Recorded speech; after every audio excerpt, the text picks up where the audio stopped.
ఈ రోజున జగన్ గారి ప్రభుత్వానికి ప్రజలు పట్టం కట్టారు. 151 సీట్లు ఇచ్చారు బ్రహ్మాండంగా పరిపాలించమని చెప్పి.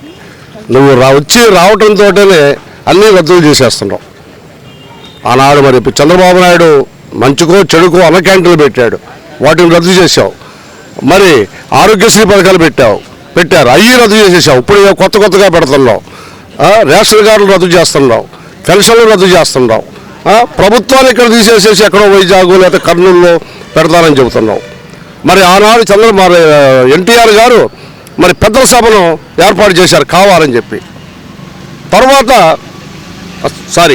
పెద్దల సభను రద్దు చేశారు.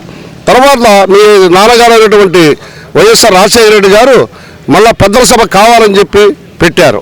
మళ్ళీ నువ్వు వచ్చిన తర్వాత నీకు ఎదురుగా వస్తూ మాట్లాడుతున్నారని చెప్పేసి పెద్దల సభను రద్దు చేస్తావా? పెద్దల సభ అంటే ఏంటి? పెద్దల సభకు 60 కోట్లు ఖర్చు అవుతాయని చెప్తావా?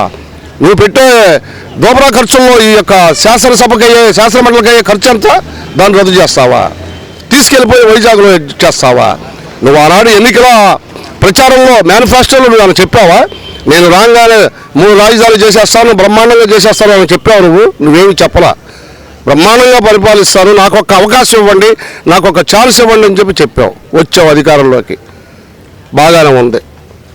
ఏదో అమ్మఒడి పథకం పెట్టావు, అలాగే ఆటో వాళ్ళకి 10,000 రూపాయలు ఇస్తానని చెప్పి ఏదో కొంతమందికి ఇచ్చావు. అలా ఇచ్చావు. ఇలా డీజిల్ రేట్లు పెట్రోల్ రేట్లు పెంచేసేసావు. దీనివల్ల ఆటోదారు ద్వారా నీకు సంవత్సరానికి 10,000 ఇస్తున్నావు, కానీ నీకు దాదాపుగా 50,000 రూపాయలు నీకు ఆదాయం వస్తుందని పథకాలు పెట్టావు. అలాగే మొట్టమొదటిగా ఏం చేసావు? అమ్మఒడి పథకం పెట్టావు, బ్రహ్మాండంగా ఉంది. తర్వాత ఏం చేసావు? ఇంటికి ఒకరికి అని చెప్పావు. సరే, అది బాగానే ఉంది. తర్వాత కరెంటు బిల్లులు 300 దాటితే చెప్పేసి అందరినీ కట్ చేసేస్తున్నావు.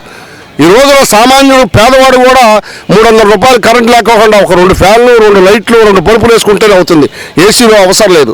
అలాంటి దానికి 300 రూపాయలు కరెంటు ఛార్జీల మీద యూనిట్కి 4 రూపాయలు, 5 రూపాయలు దాని మీద నీకు 300 రూపాయలు ఈజీగానే వచ్చేస్తుంది. దానికి నువ్వు అడ్డం పెట్టేసేసి యొక్క అమ్మఒడి పథకాన్ని బోడంత మందిని రోడ్డు పాలు చేశావు. కాబట్టి అమరావతిని ఇంచి కూడా కదల్చడానికి వీల్లేదు ఇక్కడ ప్రజలు. అయితే ఇది ఇంకా ఉద్యమం ఓన్లీ ఇప్పుడు వరకు ఏం చేస్తున్నారంటే అమరావతి ఏరియాలో రైతులు మాత్రమే చేస్తున్నారు. అది ఇప్పుడు విజయవాడ నగరానికి కూడా వ్యాపించింది. ఇదే కాదు, రాష్ట్రం అంతటా కూడా కనీసం 13 జిల్లాల్లో 6-7 జిల్లాలు అయినా సరే ఉద్యమాలలో ముందుకు రావాలి. ఇంచి కూడా కదల్చడానికి వీల్లేదు.